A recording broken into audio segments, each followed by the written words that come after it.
Hakikat hidup kita di dunia ini itu seperti mimpi. Yang kita anggap nyata, konkret, apa adanya, realistis, dan lain sebagainya. Itu kan yang kita hadapi hari ini. Itu persis seperti kalau kita mimpi. Kalau kita mimpi itu kan ya kita merasa persis seperti hidup hari ini. Nah, nanti kita sadar bahwa betapa ilusifnya, betapa tidak sejatinya hidup ini, begitu kita bangun. Makanya eman-eman kalau kita hidup di dunia ini terlalu terikat, terlalu terpengaruh, tertipu. Wong ini hanya mimpi. Harusnya kita lebih serius di hidup yang sejati, yaitu saat kita bangun.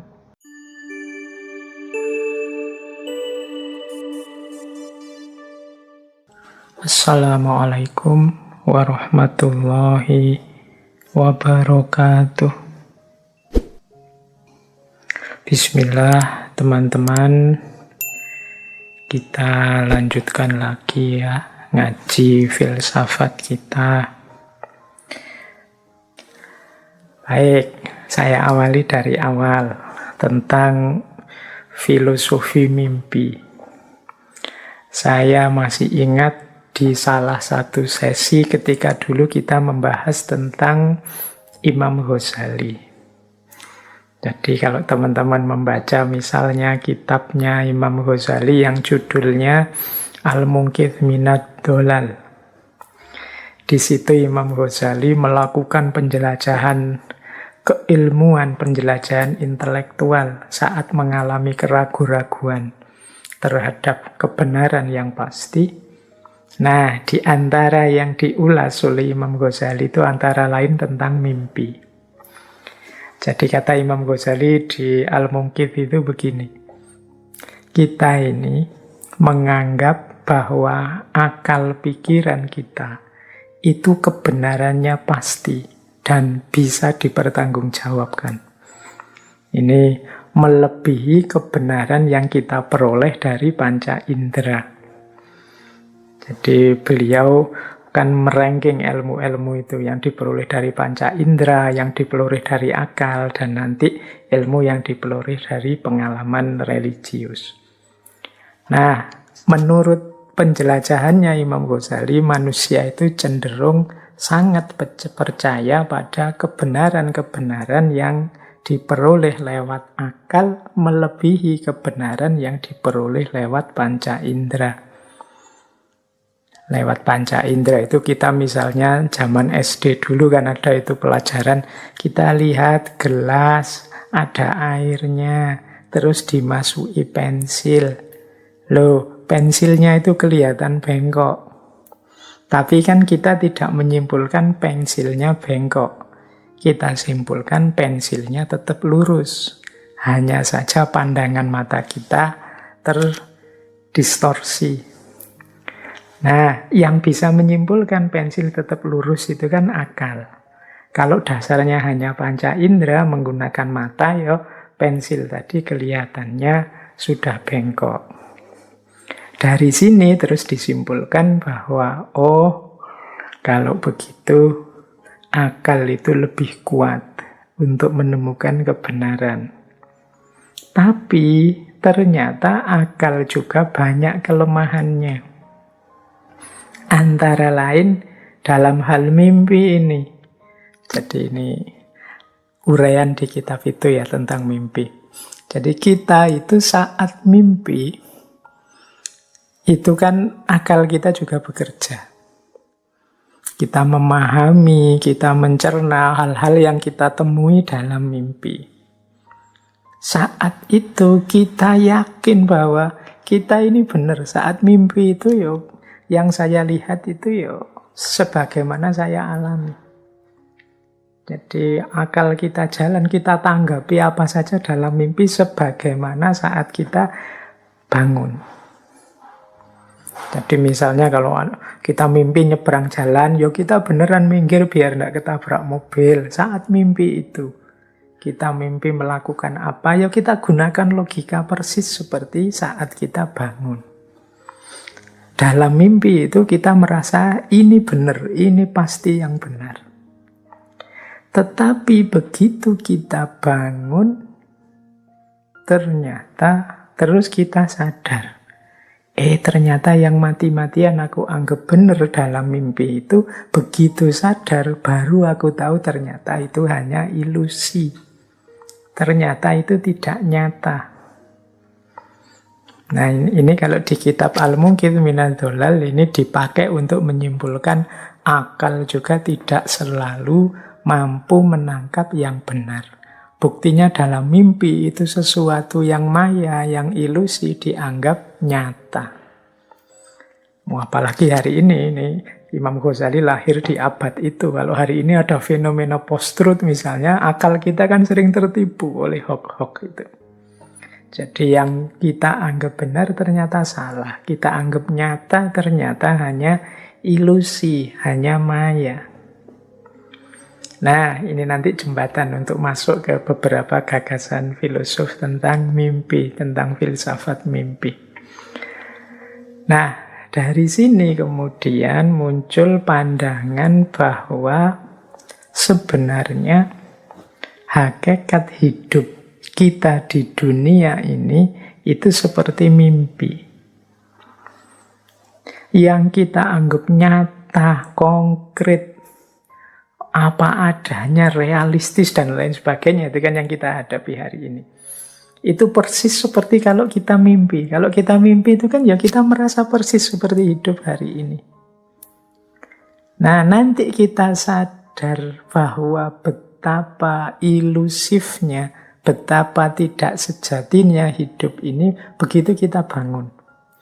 Nanti beberapa sufi menjelaskan ya orang bangun itu ya waktu kita nanti sesudah kita meninggal, masuk ke alam barzah, alam yang lebih sejati, baru kita sadar, betapa dunia itu tidak penting, betapa dunia itu sifatnya maya, sifatnya ilusi saja. Makanya saya teringat ada satu kata-kata yang masyhur sekali. Ini saya belum berani bilang ini hadis, meskipun ada yang bilang hadis. Karena ada yang bilang juga ini sebenarnya qaulnya Ali bin Abi Thalib. Ada juga yang bilang ini sebenarnya qaulnya seorang sufi yang bernama Sahel Al-Tustari. Jadi ini masih diperdebatkan, ini sabdanya Rasulullah apa qaulnya Sayyidina Ali, apa qaulnya Syekh Sahel Al-Tustari. Tapi kalimat ini sudah sangat sering didiskusikan, yaitu annasu niyamun fa'idha matu intabahu. Jadi manusia itu hakikatnya adalah tidur.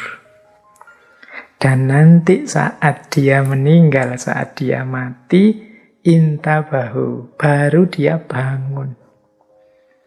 Kita hidup di dunia ini, hari ini kan rasanya, ya ini hidup beneran Pak, serius Pak. Saya juga sakit, saya juga gembira, jatuh bangun, nyata ini Pak, konkret. Persis sama ketika kita ngalami mimpi. Dalam mimpi kan kita juga begitu. Kita ya kalau sedih dalam mimpi ya nangis beneran. Kalau seneng ya ketawa beneran. Tapi begitu kita bangun, baru kita sadar, walah ternyata tangisanku tadi malam itu ndak sejati, wong cuma mimpi.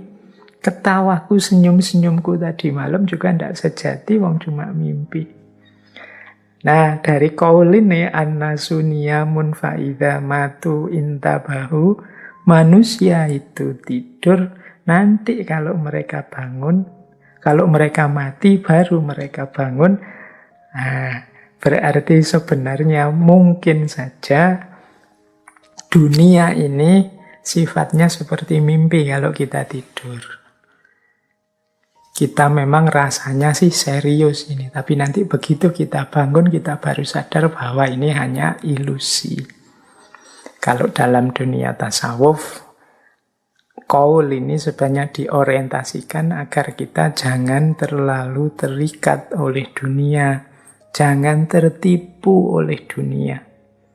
Dunia ini sifatnya tidak nyata, tidak pasti ada. Ya satu-satunya yang pasti ada kan memang Allah. Bahkan diri kita ini kan hanya dipinjami keberadaan oleh Allah. Makanya eman-eman kalau kita hidup di dunia ini terlalu terikat, terlalu terpengaruh, tertipu. Wong ini hanya mimpi. Harusnya kita lebih serius di hidup yang sejati, yaitu saat kita bangun. Nah, ini salah satu filosofi yang berhubungan dengan mimpi. Ini dari para tasawuf.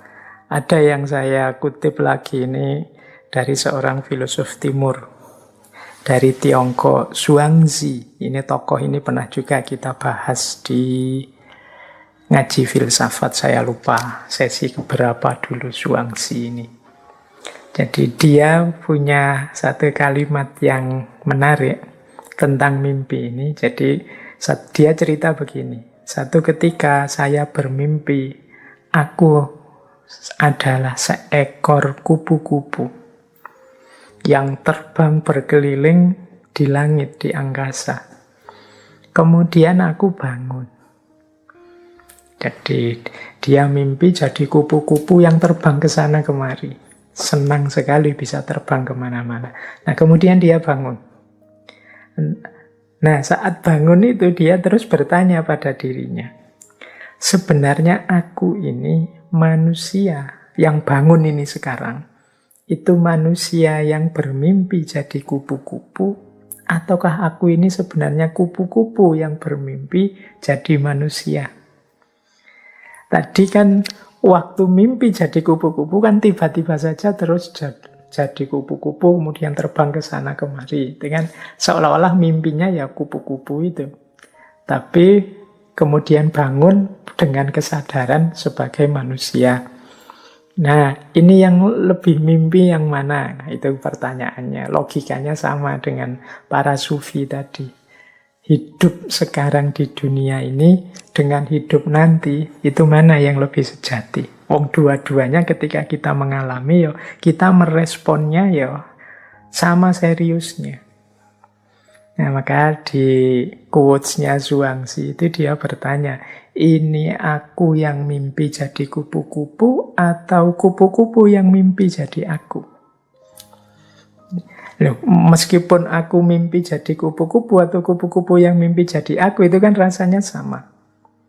Jadi begitu aku mimpi jadi kupu-kupu, ya akunya hilang kan, yang ada kupu-kupunya dalam mimpi. Aku merasa aku ini kupu-kupu. Sebaliknya juga begitu, kupu-kupu yang mimpi jadi aku, jadi manusia, itu ya kupu-kupunya hilang. Wong sekarang mimpi jadi manusia, dia merasa dirinya yang sejati ya manusia. Nah, makanya bagian tertentu dalam pemikiran filsafat tentang mimpi itu ada yang bilang ya mimpi itu hakikatnya hidup ini. Jadi hidup ini ya seperti mimpi. Karakternya, ya kita memang merasa ini beneran, ini sejati, tapi apa ya? Jangan-jangan kita ini sedang tidur mimpi. Jangan-jangan saya ini sedang tidur memberi kajian, teman-teman sedang tidur mimpi mendengarkan kajian. An-nasu niyamun fa'idha matu intabahu. Manusia itu tertidur, baru nanti kalau mereka bangun, mereka mati, mereka terbangun, sadar di titik mana hidup yang sejati. Nah, ini boleh kapan-kapan ya kita perdalam lagi tentang karakter ilusifnya hidup ini. Beberapa tradisi timur itu banyak yang punya pandangan hidup ini tidak nyata, hidup ini isinya kekosongan saja, tidak ada yang sejati. Oke. Menarik kalau teman-teman tarik lagi. Itu kita mungkin masih ingat ya teman-teman, dulu kita pernah belajar tentang bapaknya filsafat modern, René Descartes. Beliau ini juga punya pandangan tertentu tentang filsafat mimpi. Kapan-kapan kita bahas. Tapi kalau René Descartes ini disebut bapaknya filsafat modern, sebenarnya filsafat modern itu berarti berhutang pada mimpi. Karena René Descartes ini bertekad untuk jadi filosof, bertekad untuk serius mencari ilmu dengan jargon yang populer sekali, aku berpikir maka aku ada, itu setelah mimpi. Jadi René Descartes itu, beliau ini sebenarnya kan memang dikenal sebagai orang pinter, memang cuma suka tidur. Jadi beliau ini kalau tidur awal malam, nanti bangunnya bisa jam 12 siang. Jadi sukanya memang beliau ini tidur. Nah, satu ketika di musim dingin, saat ini René Descartes itu masih muda, sekitar tahun 16-19 lah, tanggal 10 November. Ini René Descartes ini saat itu sedang jadi anggota pasukan sukarela Bavarian. Karena setelah beliau tinggal di Belanda, beliau tidak kerasan terus ikut pasukan sukarela. Meskipun tidak jelas sebenarnya, beliau juga merasa tidak ngerti kenapa ada perang. Ini perang melawan siapa, alasannya apa. Tujuannya nambah wawasan saja dari beliau jajal ikut sebagai anggota pasukan sukarela perang. Nah, satu ketika beliau ini bermimpi. Jadi saat itu musim dingin, malam hari beliau bermimpi. Yang mimpi ini bolak-balik sampai 3 kali. Jadi mimpi itu 3 kali dan saling bersambungan. Kayak to be continued. Jadi mimpi bangun, mimpi lagi, lanjutan mimpi yang pertama dan mimpi lagi. Jadi mimpi yang pertama itu beliau mimpi kena angin puting beliung. Sampai terlempar keluar. Jadi ceritanya beliau ada di dalam gereja, datang angin puting beliung, beliau terlempar keluar gereja dan jatuh ke tengah banyak orang. Ini mimpi pertama.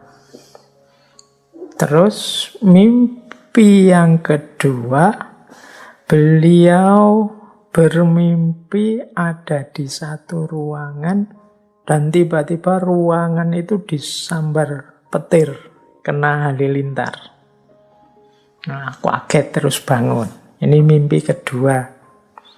Terus mimpi yang ketiga, beliau merasa sedang memegang setumpuan kertas yang halaman depannya, kalau dibaca terjemahnya dalam bahasa Indonesia itu judulnya tumpuan kertas ini, apa yang akan engkau ikuti dalam hidup ini.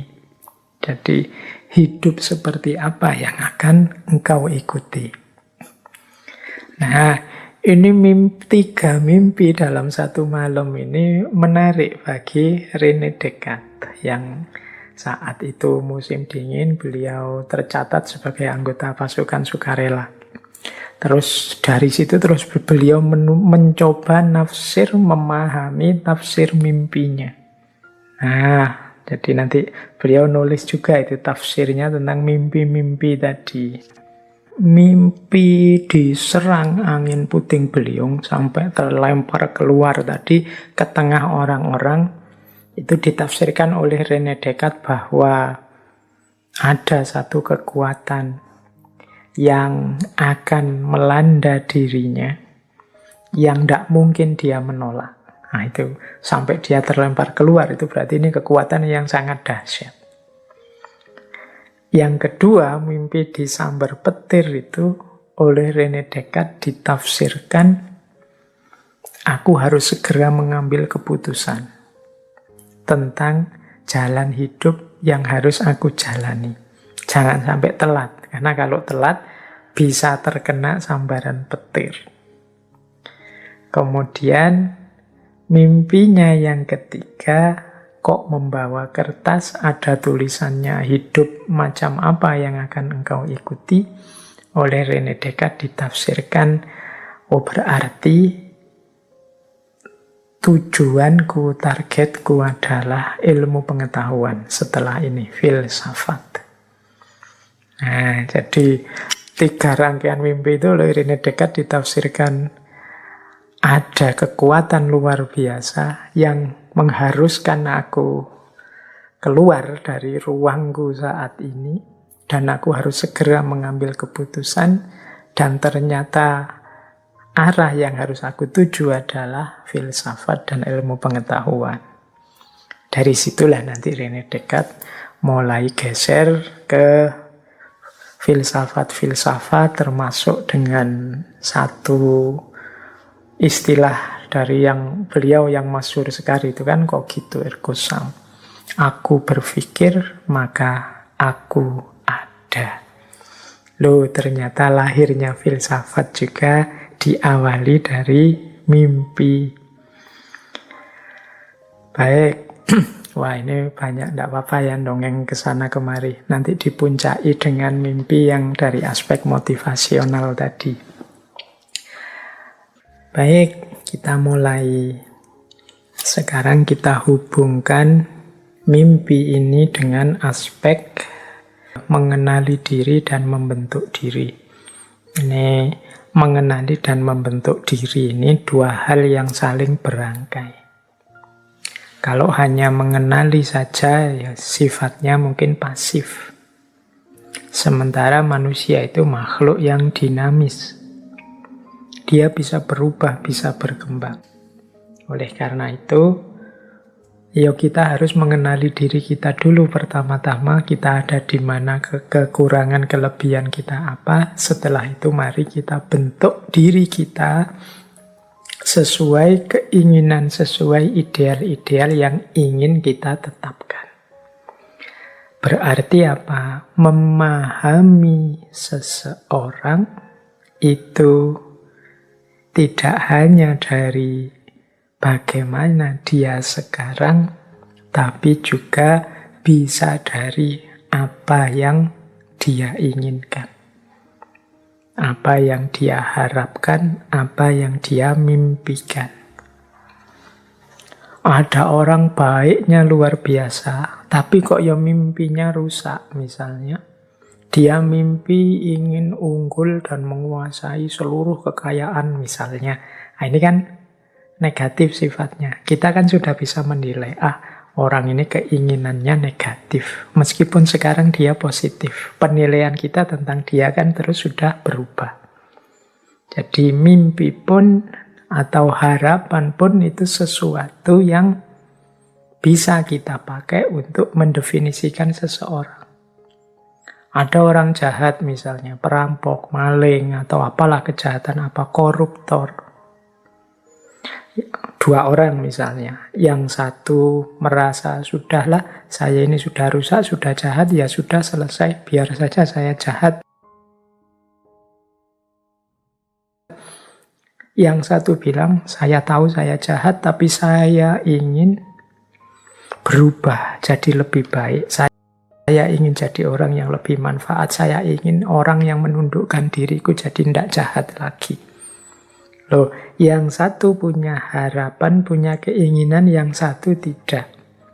Tentu saja definisi kita kan berbeda tentang 2 orang ini, meskipun sama-sama telah melakukan kejahatan. Jadi di titik ini bisa kita simpulkan, mimpi juga bisa kita pakai jadi ukuran untuk menilai, untuk memahami diri. Ya kalau sebagaimana judul bulan ini Who Am I, berarti mari kita pahami mimpi-mimpi kita. Loh Pak, kok tidak ada Pak? Saya tidak punya mimpi. Yo. Mari kita berani bermimpi kalau begitu. Wong manusia itu dinamis ya. Mari kita pastikan dinamika hidup kita itu ke arah yang lebih baik. Nah, ke arah yang lebih baik ini kan namanya mimpi, harapan, cita-cita. Jadi mimpi malam hari ini kita definisikan sebagai harapan dan cita-cita. Mimpi adalah bentuk dari harapan dalam diri kita tentang masa depan. Mimpi adalah tujuan yang ingin kita wujudkan. Mimpi adalah dorongan dalam diri kita, motivasi dalam diri kita untuk berusaha, untuk mencapai sesuatu, meskipun banyak kesulitan. Jadi, disinilah pentingnya mimpi. Kalau tidak ada mimpi, tidak ada harapan, tidak ada cita-cita, tidak ada keinginan, dunia ini pasti tidak berkembang. Dunia ini jadi sedahsyat ini hari ini itu pasti lahir dari mimpi demi mimpi yang terwujud. Baik, jadi disinilah pentingnya mimpi. Dengan mimpi kita jadi paham orientasi hidup kita. Dengan mimpi kita jadi tahu orang seperti apa kita. Ketika kita punya mimpi-mimpi terus kita baca, oh ternyata keinginanku itu ini.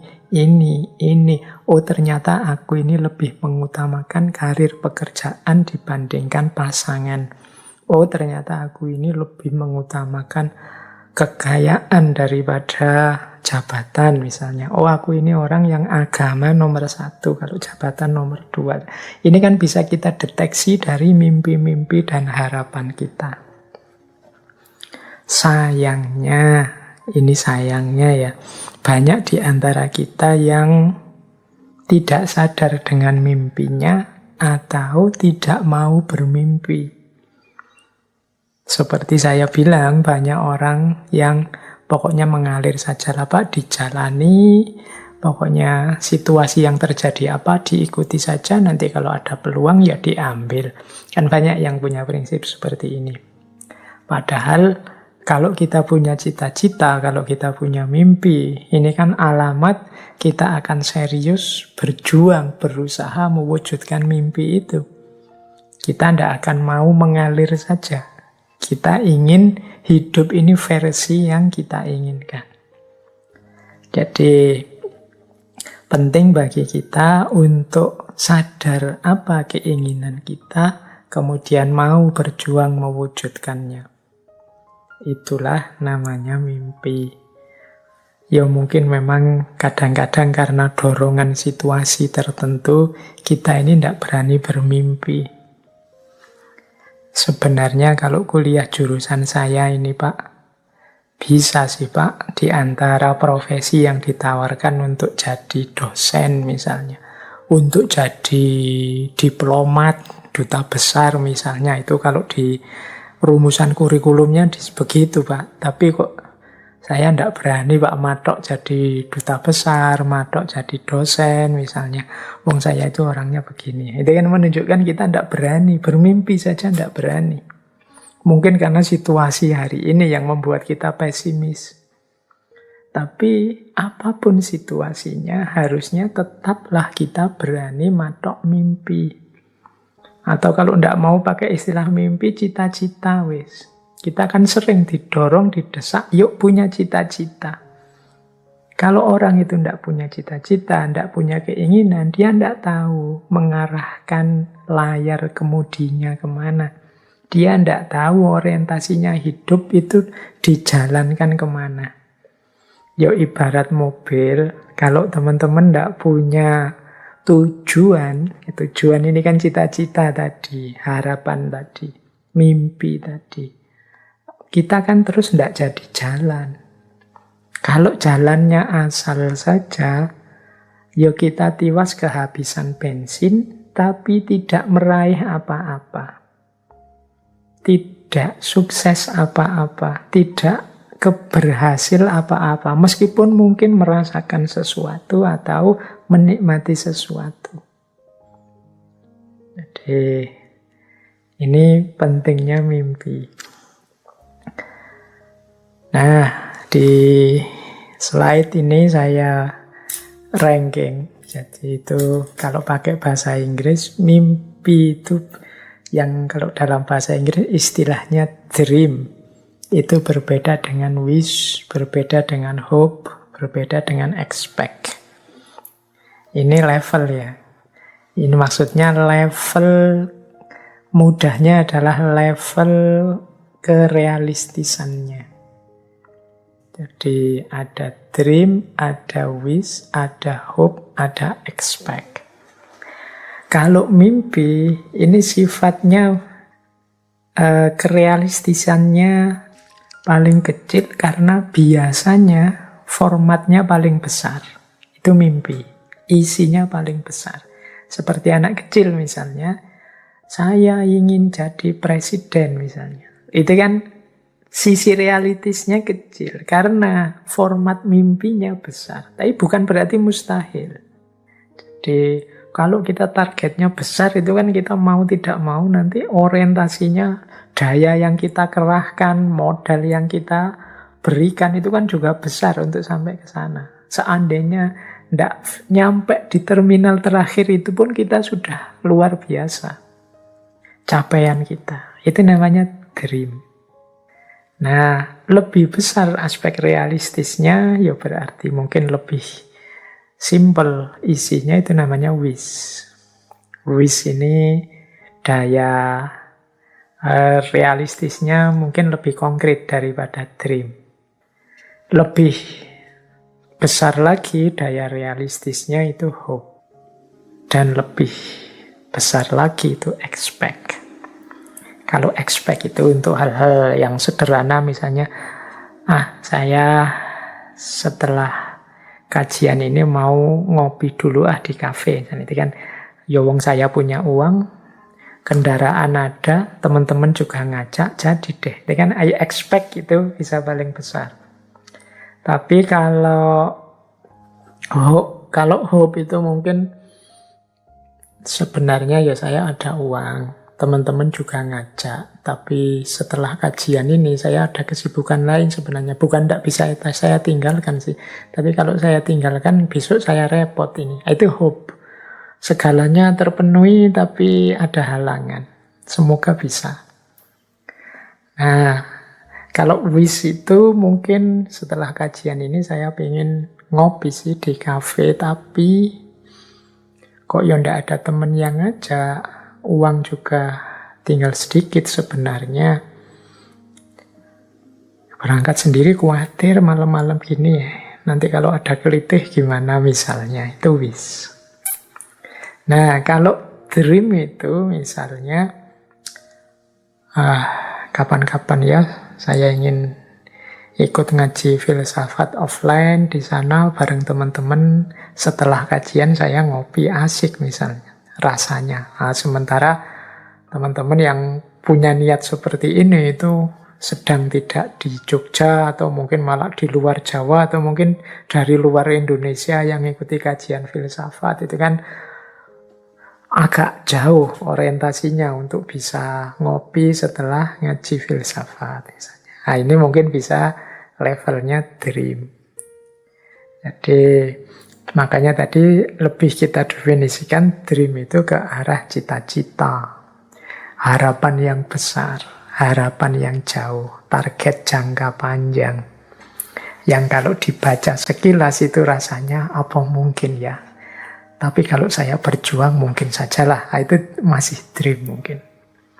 Kalau jalurmu benar nak, bisa kamu nanti jadi presiden misalnya. Itu levelnya masih dream. Dream itu bukan sesuatu yang mustahil, cuma memang butuh perjuangan panjang dan berat. Kita juga begitu, membentuk diri kita juga kan butuh perjuangan panjang dan perjuangan yang tidak ringan. Baik, ini untuk memahamkan saja skalanya. Jadi mudahnya begini loh. Kita merancang tujuan dalam hidup kita, merancang target-target, cita-cita, itu ada kalanya jangka pendek yang segera bisa kita wujudkan, ada kalanya jangka menengah, ada kalanya jangka panjang. Tentu saja jangka panjang ini skopnya jauh lebih luas, lebih besar. Target-target besar. Kalau sekarang mahasiswa kemudian, Pak, saya cuma ingin lulus saja nanti tepat waktu. Nah, itu mungkin termasuk jangka pendek. Sekarang sudah semester 6 misalnya, lulus tepat waktu paling ya setahun setengah lagi pasti sudah bisa lah. Pak, saya ingin dapat istri yang solehah, saya ingin dapat istri yang bisa diajak kerja keras bareng-bareng misalnya. Ini mungkin semacam jangka menengah. Karena segera tidak bisa, tapi butuh proses panjang. Tapi juga tidak terlalu jauh. Wong sekarang teman-teman mungkin sudah lulus kuliah, sudah sedang cari-cari kerja. Ya mungkin 2, 3, 4 tahun lagi terpenuhi lah. Nah, misalnya terus, Pak, saya itu ingin punya kerjaan mapan di perusahaan level internasional yang kemudian di situ saya bisa mengabdikan keilmuan saya dan nanti bisa berbuat sesuatu untuk negara saya, Indonesia misalnya. Itu kan mimpi besar. Yang semacam ini bisa kita sebut dream. Jadi ini skala-skala keinginan kita. Yang penting juga kita rumuskan, kita tetapkan. Dalam rangka apa? Membentuk diri kita. Kita itu kan terbentuk sesuai apa yang kita rancang dan apa yang kita wujudkan dari rancangan itu tentang diri kita. Baik, kita lanjutkan ya. Terus ini ada teori yang sering sekali dipakai oleh motivator-motivator. Ini kajian kita bulan ini kan mirip tema-tema yang diangkat para motivator itu ya. Meskipun sedikit-sedikit kita sisipkan aspek kefilsafatannya. Ini teori tentang tujuan. Jadi hidup ini kan harus jelas tujuannya. Makanya saya masukkan ini bagian dari From Dreams to Goal.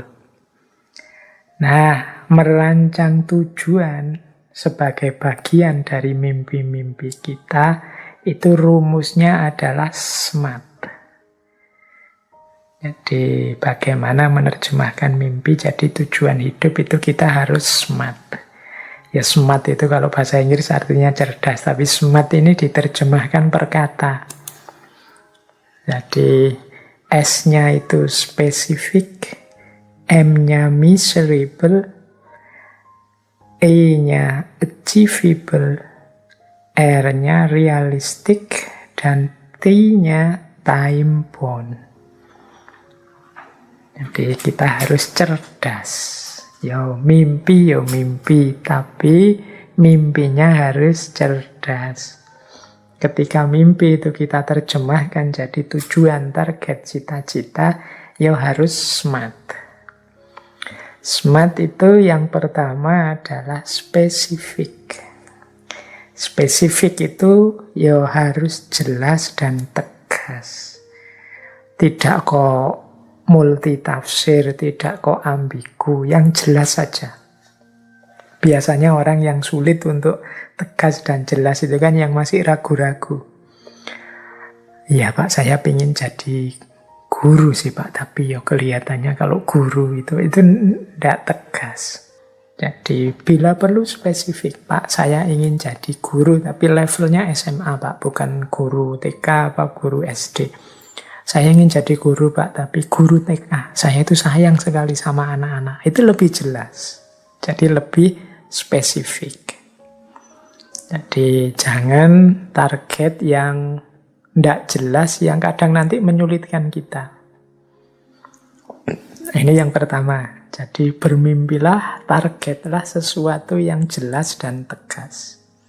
Saya Pak targetnya juara 1 apa? Saya targetnya jadi pimpinan di sini. Saya targetnya punya kekayaan minimal sekian. Itu spesifik namanya.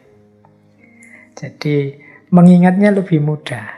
Mencapainya dan mengukurnya juga lebih mudah. Kalau kita tegas dan jelas. Kalau kita tidak tegas, tidak jelas, itu nanti bingung sendiri. Ini sudah sukses apa belum ya saya? Ini sudah tercapai apa belum? Yang kedua, measurable. Measurable itu dapat diukur. Ada ukuran yang jelas.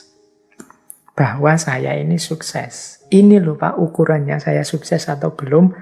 Kekayaan saya minimal 10 M. Itu berarti saya sukses. Itu miserable. Dapat diukur. Nilai saya minimal IPK ijazah saya nanti itu 3,5 Pak. Nah itu berarti miserable. Dapat diukur. Jangan target ukuran yang sulit.